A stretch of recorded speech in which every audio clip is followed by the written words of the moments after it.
Assalamualaikum warahmatullahi wabarakatuh. Sampurasun teman-teman. Kembali lagi bersama aku Lala Hie di channel Serem Midnight. Oke, sudah seminggu tidak berjumpa dengan aku, dan aku kembali pastinya akan membahas salah satu cerita yang menarik di channel ini. Dan aku tidak sendirian, aku tetap bersama suami aku, Master Ong Tarot. Oke, jadi untuk malam ini pembahasan kita nanti ya, kita akan tentang yang serem-serem.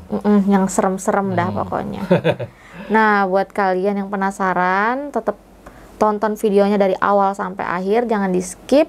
Terima kasih yang udah support channel aku.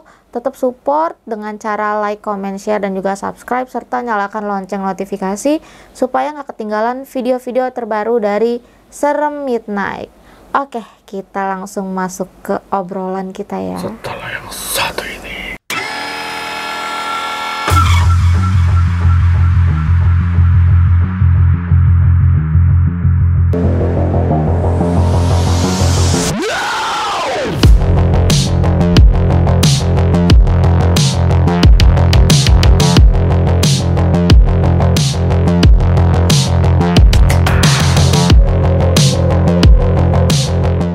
Oke, Papi. Jadi kita mau ngobrol rumpi-rumpi apa nih? Ngerumpi tentang hal gaib di dunia politik. Wow, hal gaib di dunia politik. Iya, jadi kan perpolitikan itu tidak lepas dari hal-hal gaib ya kalau di negara kita. Ya, betul. Ya, jadi saya sendiri tuh banyak menjumpai orang yang kena sesuatu yang gaib karena dia mencalonkan diri jadi lurah, mencalonkan diri jadi bupati, Kayak nyalek gitu ya. gubernur, anggota DPR, bahkan juga presiden gitu Oh, ya. ternyata di dunia politik tuh banyak ya begitu. Ngeri.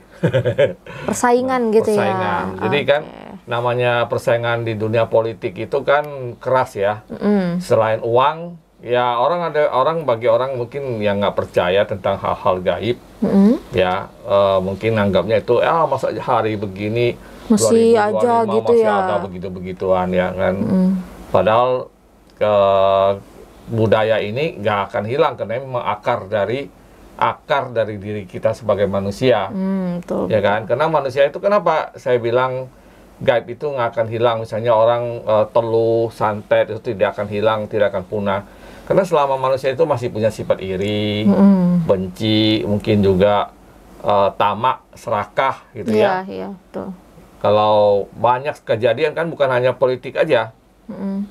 Banyak juga orang yang kena sengketa tanah nih, saudara misalnya bagi warisan, ya kan? Itu kadang-kadang juga bermain dukun, ya kan? Padahal sama keluarga sendiri. ya, gitu. Bahkan sengaja kadang ada yang sampai, kalau yang sadis tuh sampai meninggal. Iya, benar-benar. Ya kan, supaya warisannya semua jatuh ke dianya. Itu nggak ya. dipungkirin. Ya kalau misalnya orang nggak percaya, kenyataannya di masyarakat banyak banget seperti itu. Iya, betul. Ya kan, betul, kemudian hal cinta, persaingan cinta bisa juga. atau ya kan? bisa juga cinta ditolak, dukun bertindak. Bisa, gitu. ya kan, hal-hal pelet, pemikat segala macam itu dunia hal yang nyata gitu ya. Itu bukan hal yang nggak nyata. Jadi kalau bagi mungkin sebagian orang nggak percaya ya, tetapi gaib itu ada gitu loh. Kalau kita percaya Tuhan itu ada, berarti ya setan, iblis itu ada. Iya. Ya kan? Kalau kita percaya bahwa ada berkah, karomah, berarti ya santet sama itu juga ada gitu loh. Iya, betul. Ya kan? Karena itu kan Gaib kayak dua hal yang bertolak belakang kan. Kalau ada yang positif pasti ada yang negatif gitu loh. Iya, betul. Nah, kalau misalnya kita lihat kan dari zaman Soekarno misalnya, ya itu juga Soekarno juga banyak yang kena hal-hal kayak gitu ya. Dan beliau kan memang salah satu presiden yang dianggap mumpuni secara supranaturalnya, secara spiritualnya. Ya, contohnya misalnya Soekarno itu mengalami beberapa kali mau dibunuh ya. Karena waktu itu kan situasi politik dunia itu sedang ada kutub, misalnya ada perang dingin istilahnya ya. Jadi ada apa namanya, ada kelompok yang komunis, ada kelompok yang Amerika gitu kan. Nah, jadi banyak agen-agen Amerika itu yang berusaha mau membunuh Soekarno. Nah, itu tercatat di sejarah, bukan karangan saya. Coba cari aja datanya. Ada berapa kali Soekarno mau dibunuh, ada yang mau ditembak secara jarak dekat, ada yang ngelemparin granatnya nggak meledak, ya kan? Jatuh di depannya nggak meledak, ya kan? Ditembakin dari pesawat pernah nggak kena gitu ya, kayak meleset aja gitu. Nah, makanya banyak orang nganggap tuh Soekarno tuh seseorang yang punya perlindungan spiritual yang kuat, ya kan? Sampai sekarang aja misalnya misteri tongkat Soekarno, tongkat komando, ya kan? Sampai sekarang nggak tahu kemana ya. Mungkin ada kali ya di keluarganya Bung Karno, kita nggak tahu, tapi tidak pernah terdengar lagi gitu loh. Nah, itu salah satu dari Soekarno. Tongkat sakti ya? Iya, maksudnya Soekarno itu deket sama hal-hal yang gaib gitu loh. Ya kan, sampai sekarang kalau kita ke petilasan banyak banget kan. Iya, ini petilasan beliau, gitu apa kan, segala macam kayak gitu.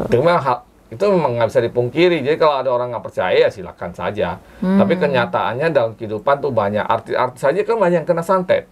Iya, ya betul. Kan? Ada yang bilang apa istilahnya sampai sakit gitu kan, penampakan.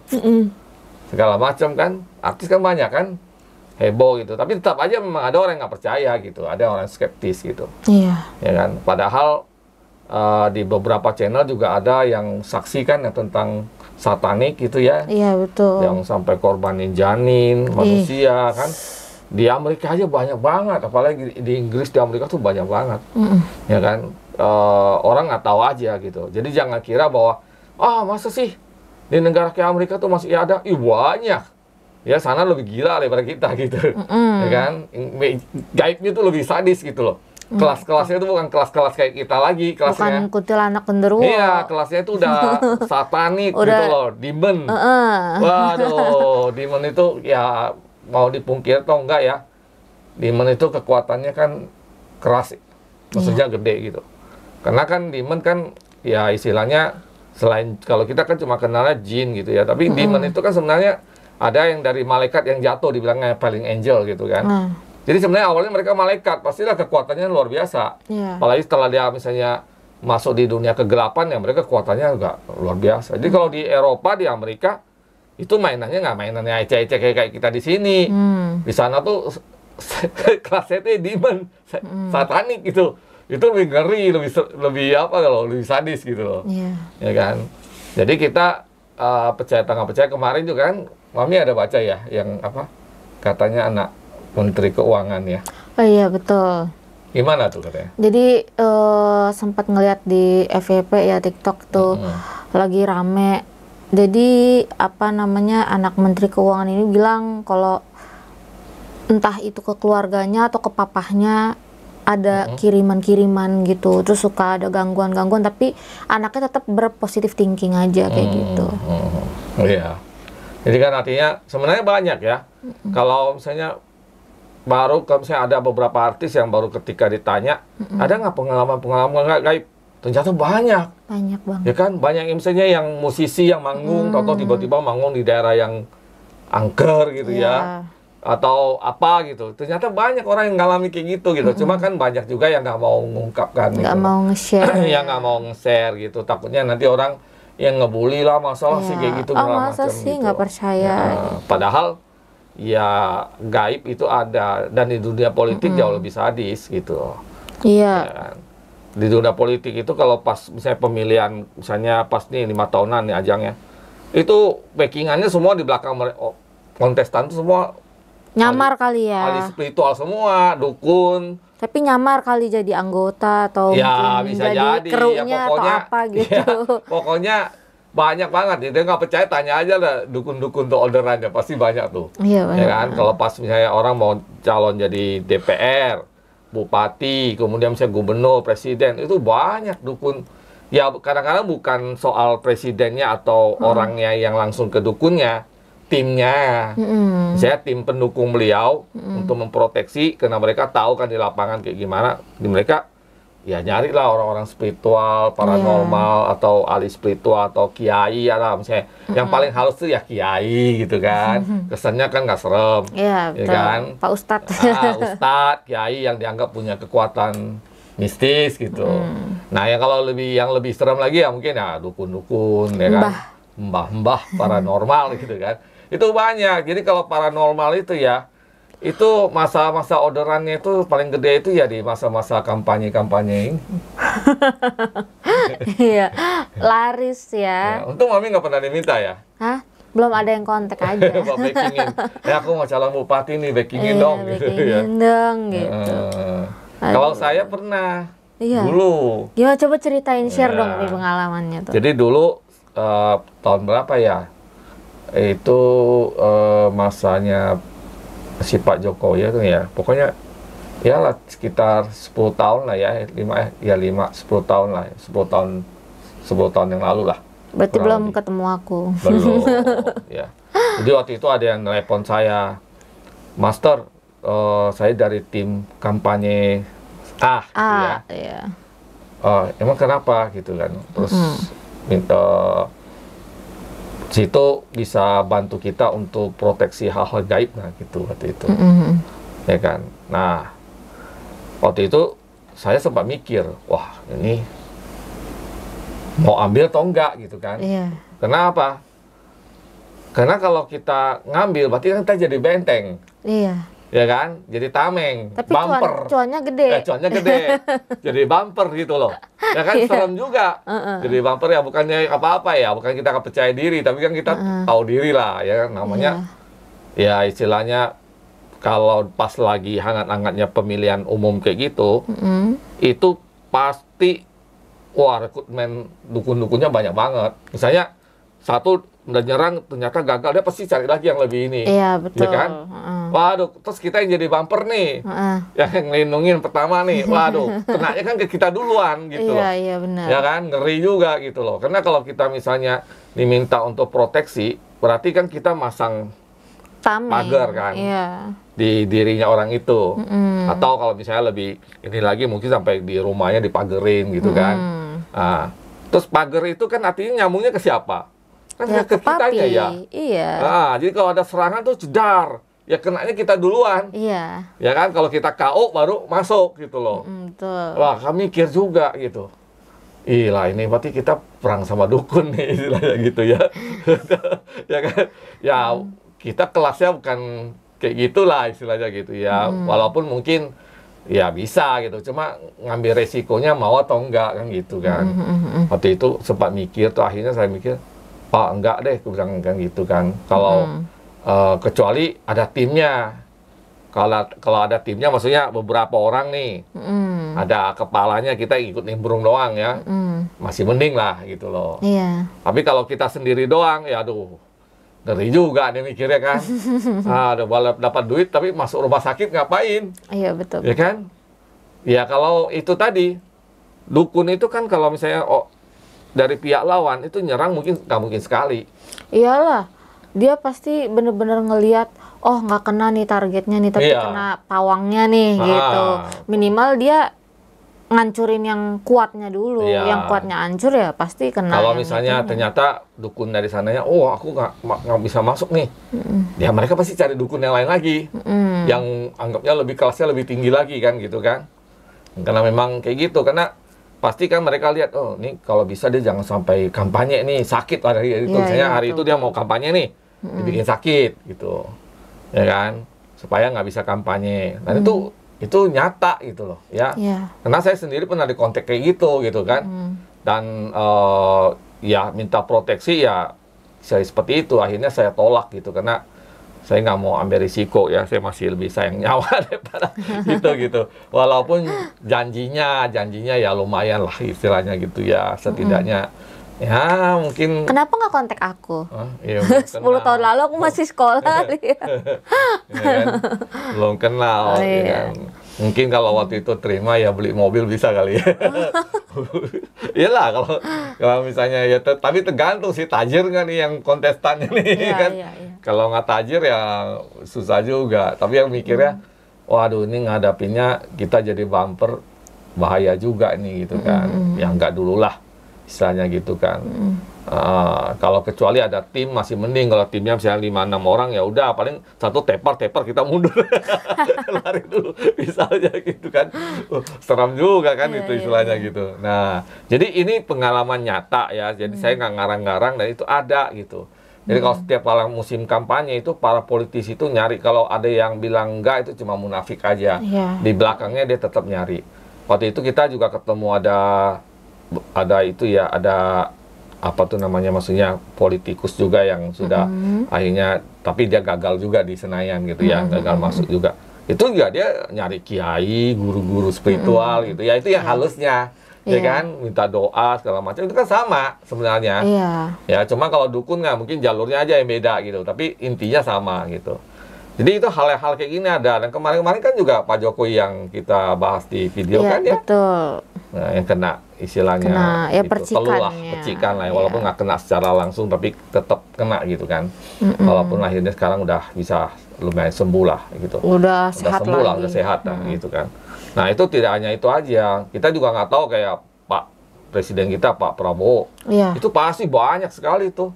Apalagi Pak Prabowo kan memang secara fisiknya dia ya tidak sesehat orang-orang ya, maksudnya udah usia gitu ya, pasti ada sakit-sakit itu. Nah itu bisa jadi celah yang gampang banget gitu kalau nggak kuat proteksinya. Tapi saya yakin orang di sekitar Pak Prabowo ngerti hal-hal kayak gitu. Nggak mungkin nggak gitu ya, pastilah itu pasti ada proteksinya gitu. Apa itu dari orang-orang spiritual yang sebut kiai, ustadz gitu ya, atau ya mungkin Habib ya kan, terus ada yang lain-lainnya lah gitu lah ya, atau ya ki embah atau apa, pokoknya inilah ya, belum pasti ada kan yang punya apa bentengannya dari Mami Hie. Kan bukan Mbah, Mami Hie. Kok nggak Tante Hie gitu ya. Iya, kalau ada yang calon nanti kontak-kontak. Kalau sekarang kita terima kontak-kontak. Kontak dulu aja gitu ya. Kalau kan 2029 kan sekarang udah 2025, 4 tahun lagi ya. Masih lama. Masih lama. Keburu uban. Iya. Aduh. Iya sih. Apa namanya, emang bener ya. Tapi Mami nggak belum pernah dikontak sama orang-orang yang seperti ini ya, politikus yang minta ini, belum ya? Enggak sih. Ya? Cuman aku punya teman. Lagi tuh aku pernah kayaknya ngasih tahu ke papi, cerita ke papi. Jadi teman aku ini nge-WA. Jadi dia tuh punya tantenya tuh nyalek. Aku nggak tahu daerah mana, Bandung atau apa, lupa, dia orang Bandung sana soalnya. Terus dia minta tolong liatin, katanya ini tante gue kenapa ya, soalnya kemarin abis dateng acara kayak apa gitulah, nyalek atau apa gitulah, pokoknya aku nggak paham gitu. Dia dari inian anggota partai apa ya, aku juga nggak begitu, ini cuma disuruh lihat foto doang kan. Terus aku bilang, oh ini mah ada yang ngerjain, aku bilang kayak gitu. Ini ada something, dia mau dibikin sakit, gak bisa bangun dari tidur lah gitu. Jadi otomatis kan pasti kena pikiran dia, ngedrop, badan juga ngedrop, otomatis di hari H-nya itu dia gak bisa datang. Nah terus si teman aku bilang, gue juga ngerasa kayak ada sesuatu di rumah, suka ada yang merhatiin, ngeliatin. Terus aku bilang gini, ada, tapi yang aku lihat ini sosoknya besar, aku bilang kayak gitu kan. Jadi dia tuh ngirim awalnya energi, aku bilang. Terus dari energi ini jadi wujudnya itu ya makhluk, aku gituin kan. Terus aku sebutin makhluknya ini, kata dia, iya bener, aku ngeliat kayak gitu, kata dia. Semalam sampai apa tuh, katanya pagi-paginya tuh si tantenya muntah-muntah, katanya kayak gitu.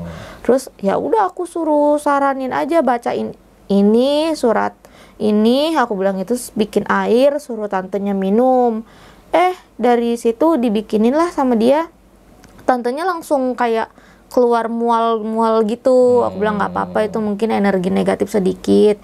Nah nanti dari situ tinggal kamu lanjutin, kamu bisanya apa, amalinnya apa, udah kamu yang sembuhin, aku gituin kan. Udah dari situ temen aku bilang, terus bisa dibales lagi nggak lah, kirim ke pengirimnya. Aku bilang, nggak tahu, itu mah urusan kamu aja, aku cuma disuruh lihat doang, udah gitu.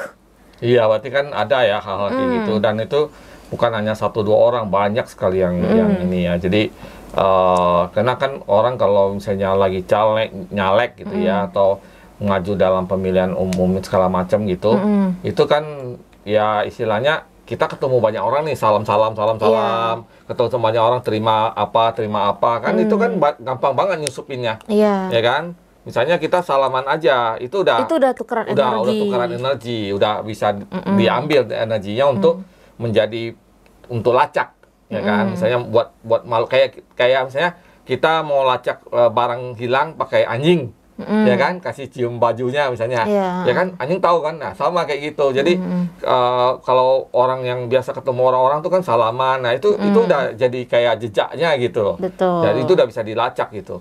Jadi makanya kadang ada orang yang berpikiran bahwa kalau memang pelet itu ada, aku bisa dong peletin artis gitu. Ya bisa, selama kalau kamunya ada jejak sama dianya. Pernah face to face ketemu langsung atau pernah gitu. salaman, ya kan?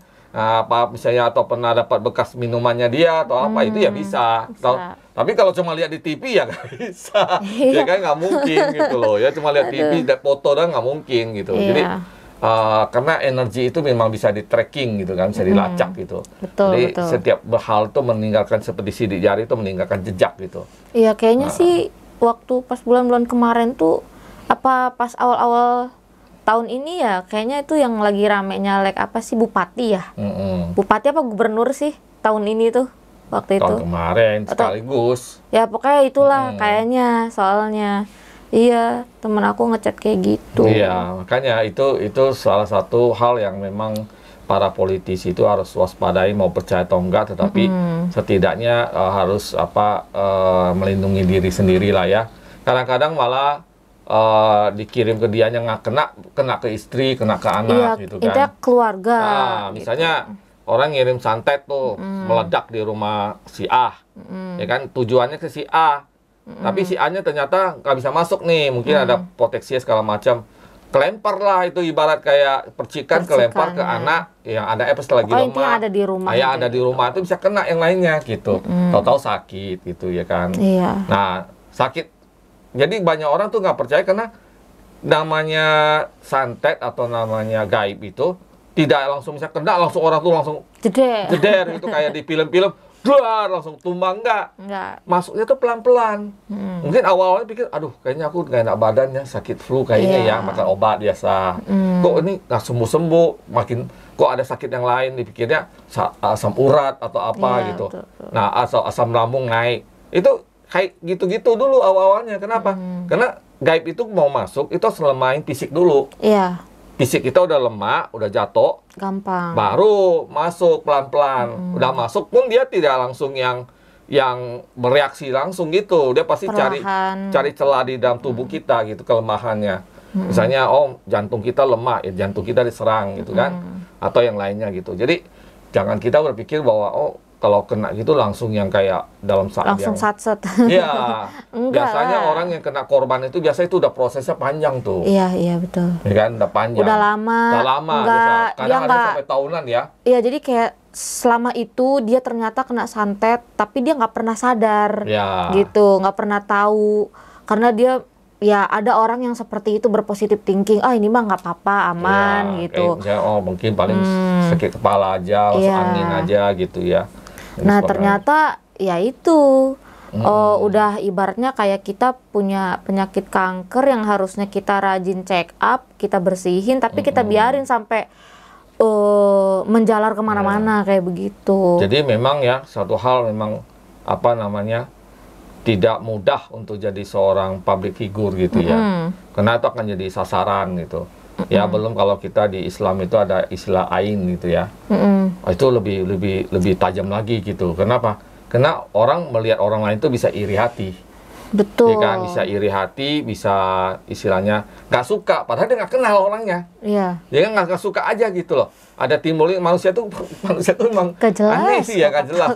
Ya bisa iri hati sama orang yang dia nggak kenal tuh bisa manusia itu gitu loh, ya kan. Nah makanya artis-artis tuh kenapa banyak yang kadang tuh jaya-jaya tiba-tiba jatuh sakit, ya banyak banget artis tuh pada akhir hidupnya itu ya rata-rata sakit, terus meninggal, kadang ada yang sampai nggak punya apa-apa, ya kayaknya ya habis duitnya buat berobat, ya, karena nggak sembuh-sembuh gitu ya, dan sebagainya. Itu banyak banget. Makanya kenapa bisa terjadi kayak gitu ya? Karena mereka tanpa sadar udah jadi korban sebenarnya. Iya. Ya tapi kan ada orang yang berpikiran positif, udahlah nggak ada gimana-gimana ya, pikiran dunia maksudnya medis aja gitu kan. Padahal sebenarnya ada hal yang di sebalik itu, ya. Iya. Apalagi kalau misalnya dia sakit nggak sembuh-sembuh gitu. Itu aneh tuh. Oke, kemarin aku ya kayak punya pengalaman aku sendiri dulu. Iya, Ya kan sakit sampai berapa tahun nggak sembuh-sembuh, berobat-obat nggak sembuh-sembuh karena ya sakit aslinya ketutup sama hal gaibnya. Tapi begitu hal gaibnya kebuka, baru ketahuan sakitnya ini gitu, sehingga bisa disembuhkan. Gitu. Itu kemarin saudaraku punya istri. Nah, istrinya punya om. Jadi itu yang tadi yang papi bilang seperti sengketa tanah atau apa. Nah, itu dia ngalamin itu. Jadi dia ini abis kayak ya mediasi lah, ngumpul gitu kan keluarga. Gimana baiknya untuk inian warisan seperti apa. Nah, tapi ada salah satu dari keluarganya tuh yang nggak suka sama si omnya ini gitu loh. Akhirnya pulang dari abis yang musyawarah itu maghribnya langsung demam katanya. Demam, terus besoknya dicek ke rumah sakit. Dia bilang ngerasain sakit di badannya gitu. Dicek nggak ada apa-apa, di ronsen juga nggak ada apa-apa. Akhirnya dia, ya aku baca chatnya jam 4 subuh tuh pas aku kebangun. Terus baca, wah ini tolong dong lah dilihat ini kenapa. Sampai dia ngirim foto, udah ditanganin sama 3 orang dari Padepokan Jubah apalah itulah namanya. 3 orang udah. Sampai aku langsung fokus ke situ, aku bilang, buset, sampai 3 orang yang nanganin, aku bilang kayak gitu. Nah, terus akhirnya ya aku jelasin lah, ini tuh mau begini, sampai aku saranin kamu bikin air aja. Terus suruh minum, bacain ini, aku gituin kan. Sama apa yang kamu bisa, aku bilang gitu. Terus udah dari situ langsung kayak yang apa sih, ada something yang mau datang ke aku tapi nggak jadi gitu loh, karena aku udah ngerasain energi. Terus aku udah ngucap aja dalam hati, gue nggak ikut campur, gue cuma ngejelasin aja kayak gitu. Akhirnya dibales lah, jadi kayak chat aku diteruskan ke keluarga itu, dibales dengan pertanyaan kayak gini, tapi yakin kan bisa sembuh? Aku langsung marah di situ. Marahnya kenapa? Kayak lu minta pertolongan sama yang Maha Kuasa, jangan sama gue cuma ngasih saran aja, baca ini gitu. Lu harus yakin, karena yang bisa nyembuhin cuma Tuhan gitu loh. Tuhan ngasih lo sakit, terus Tuhan juga yang bisa ngangkat penyakit itu, kayak gitu. Terus udah tuh, aku tuh nyeletuk kayak gini, lu nanya kayak gitu ke gue kayak nggak punya iman. Terus aku bilang, sorry ya greget, gue baru bangun tidur. Oh gitu, katanya iyalah nggak apa-apa, kata dia. Tuh nyata tuh teman-teman kayak gitu. Ya, pokoknya intinya hal gaib itu apa itu berupa santet, telur dan sebagainya itu nyata ya dalam kehidupan kita, baik apalagi dalam dunia politik lah ya. Jadi itu saya yakin ya kayak apa ya, kayak presiden atau gubernur itu tiap hari saya rasa tuh banyak banget serangan-serangan gaibnya. Cuma ada yang terasa ke mereka, ada yang udah terbentengkan ya. Terbentengkan bisa ya karena imannya mungkin gitu ya. Betul. Ya karena memang dia orangnya rajin sholat, memang dia ada pegangan atau dia memang dilindungi leluhur dan sebagainya gitu loh. Tapi tetap pasti ada banyak banget gitu. Ya kan? Kalau orang yang sensitif aja ketika kita live aja itu terasa kok energi.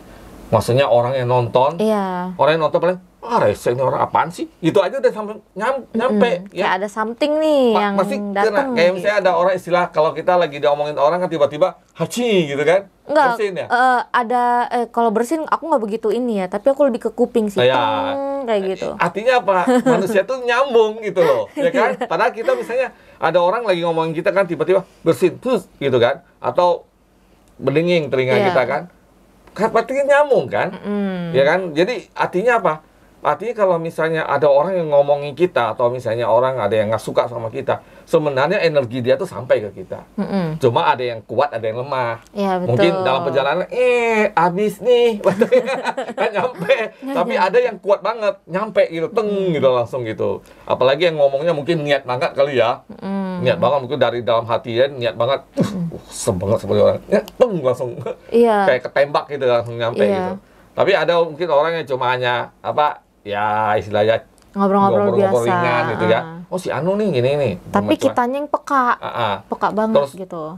Terkirim gitu kan. Ada yang sampai ke kita, ada yang enggak. Tapi pasti kekirim. Jadi jangan kira kita misalnya bikin kayak video kayak gini nih. Ada orang yang ngomong tentang kita, itu energinya datang gitu. Cuma ya mungkin karena energinya kan ada yang lemah, ada yang kuat ya. Dalam perjalanan pasti ada yang kesaring gitu istilahnya. Ya kesaring lah kan sama udara, sama ya misalnya nih energi datang nih ngelewatin banyak tempat kan. Ya kan pasti di situ mungkin ada Miss Kunti kan. Apaan tuh? Ketangkep sama dia misalnya. Ini mama dimakan sama dia. Atau misalnya ada ketemu Mas Bo. Ini ada energi nih nggak nyampe ke kitanya. Ya contohnya kayak gitu. Atau bisa jadi pas lagi ngebut tiba-tiba hujan angin ke bawah, keputar, terbang. Jadi ke arah sono gitu.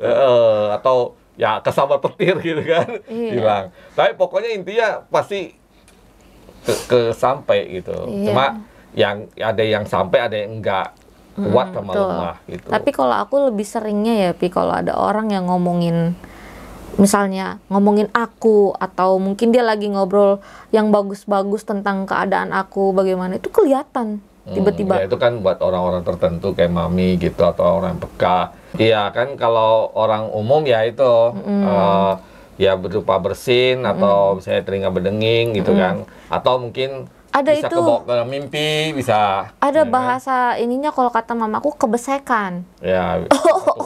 Gitu. Kebatuk gitu. Kayak tiba-tiba terus. Iya. Itu aku kalau refleks, anjing siapa sih yang ngomongin? Oh iya. Kayak gitu. Iya begitu. Sensor. Iya makanya gitu. Tiba-tiba kadang. Ya intinya gitu lah. Hari ini kita bahasannya tentang apa tuh namanya mistis di dunia politik gitu loh ya, dan itu nyata banget dan ada gitu ya. Ya mungkin kalau teman-teman yang lagi nonton ini punya pengalaman, coba sharing di kolom komentar gitu ya. Pengalaman mungkin ya pernah nyalek mungkin ya, pengalaman kena serangan gaib gitu ya. Orang yang lebih sadis lagi sebenarnya itu lurah. Maksudnya lurah atau kepala desa itu lebih mainan gaibnya kira-kira tuh. Karena kan sekampung ya. Iya betul. Wah itu lebih sadis sih. Kayaknya emang lebih kencengan yang begitu. Iya, yang di satu daerah kenceng. Tapi kalau misalnya presiden kan luas banget udah tuh kan. Tapi kalau misalnya yang kayak kepala desa gitu, wah itu kayak ibaratnya satu wilayah situ aja itu lebih kental lagi tuh terasa. Saya yakin hampir semua kepala desa ngalamin tuh. Aku itu jadi inget waktu pas tahun berapa ya yang milih lurah atau apa gitu ya, lurah kayaknya deh. Itu pas kan kita ngantri ini, panas-panasan ngantri ya kan, buat apa sih, kayak yang dicoblos sama nanti warna ungu-ungu gitu. Nah terus pas kayak gitu aku kayak ngerasain ada something. Aku ngomong ke bapak, aku bilang, Pak, Neng nggak enak banget nih badannya, aku bilang gitu. Kenapa? Nggak tahu. Terus kayak aku nengok kanan, nengok kiri, terus banyak banget tuh ada yang lagi duduk kan di bawah tenda-tenda kayak gitu. Aku ngeliat kok itu kayak ngelihat satu orang itu tuh kayak aneh. Jadi dia pakai seragam kayak ibaratnya kru dari lurah itu ya kan. Tapi kok kayak something, kayak energinya kenceng banget. Nah dia notice, dia ngeliatin aku juga. Aku langsung colek-colek, Bapak, tuh Pak orangnya Pak. Iya, biarin aja katanya. Itu prosesnya misalnya waktu pemilihan dibikin bingung bisa. Misalnya aku nih masuk ke bilik pemilihan kan. Tadi aku mau milih A nih, tiba-tiba bingung loh. Jadi ya, pilih apa ya? Terus tahu ke lintasnya B gitu. Nah itu banyak. Jangan kira nggak ada. Jadi itu kayak ada makhluk mungkin atau apa gitu ya, yang di sananya lah gitu ngasut gitu, supaya kitanya ini gitu. Ya, itu nyata gitu ya. Jadi hal kayak gitu tuh bukan nggak ada kan. Apalagi kayak misalnya jangankan kayak gitulah, itu paling nyata banget lah di lapangan tuh pasti banyak banget. Jadi biasanya apa ya, kalau tingkat desa kan pasti waktu ya namanya desa berapa orang sih, ya kan paling berapa ratus orang gitu kan, paling banyak 1000-an gitu kan, itu kan kelihatan semua gitu kan. Jadi konsentrasi misalnya paranormal atau dukunnya itu kan lebih gampang. Dia datang aja nongkrong di situ misalnya, dia sambil ngebacain apa. Itu mah lagi ngopi hitam dia. Hah? Lagi ngopi hitam. Iya, makanya. Bahkan di dunia sepak bola aja ada kan? Ada. Yang waktu itu yang heboh. Yang Thailand itu, ya? Thailand ya. Heboh. Terang-terangan lagi nyiram pakai air aqua. Ya, kalau nggak salah ya. Atau kan? apa itu. Terus waktu itu sempat heboh juga yang satu FYP, ada satu ibu-ibu di Amerika Latin atau mana tuh yang dia pakai boneka dia. Oh iya, yang Ya, itu. nggak tahu lah itu nyata atau enggak ya. Iya. Benar atau enggak ya. Tapi ya artinya kan ada kayak gitu sebenarnya. Tiap gitu. di apapun itulah gitu. Voodoo, jenis voodoo gitu. Iya. Jadi ya waspada aja lah kayak buat teman-teman mungkin yang nanti tahun 2029 mau nyalek gitu ya, kontak-kontak kita aja. Aku kalau nyalek ada yang milih gak? Aku yang milih. Oh iya. Oke. Ya itu aja deh bahasan kali ini tentang apa namanya, hal mistis di dunia politik. Gitu. Jadi ceritanya udah cukup sampai sini aja teman-teman ya, rumpi-rumpi kita. Mungkin next video kalian mau kasih saran apa, boleh tinggal komen aja ya di kolom komentar. Terus terima kasih juga yang udah nonton dari awal sampai akhir. Tetap support channel aku dengan cara like, comment, share, dan juga subscribe, serta nyalakan lonceng notifikasi supaya nggak ketinggalan video-video terbaru dari Serem Midnight. Oke, buat kalian yang mau nyalek jangan lupa hubungi Master Ong. Masih lama 4 tahun lagi, jadi persiapin aja ini ya. Ya udah deh, sampai ketemu di video berikutnya.